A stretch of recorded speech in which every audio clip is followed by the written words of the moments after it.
تو اللہ سے مانگنا سیکھو کہ سارے کام وہیں سے ہوتے ہیں۔ ام الصائب رضی اللہ عنہا کا بیٹا ہجرت کی اور مر گیا، تو اس کو جنازہ پڑھنے لگے اس کا، تو آپ نے فرمایا اس کی ماں کو تو بتاؤ، وہ مسجد میں تھی۔ تو ان کی ماں آئی اور نابینا تھی، اور اس کے پاؤں کی طرف بیٹھ کر اس کے پاؤں پکڑ لیے، کہیں کہ اللہم انی آمنت بک طوعا وہاجرت الیک رغبۃ فلا تشمت بی الاعداء۔ اے ترے لفظ اس نے بولے، یا اللہ تیری محبت میں ایمان لائی، تیری محبت میں گھر چھوڑ کے مدینے آئی، یہ تو نے میرا بیٹا لے لیا، میرے قبیلے کے لوگ کہیں گے باپ دادے کا دین چھوڑا تو بیٹا مر گیا، تو مجھے ذلیل ہونے سے بچا۔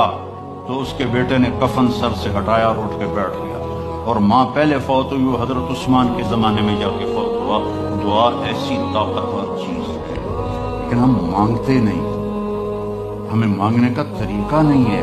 محنت کرو، خوشامد کرو، یا اللہ کر دے، یا نہیں کرنا پھر بھی کر دے، یا اللہ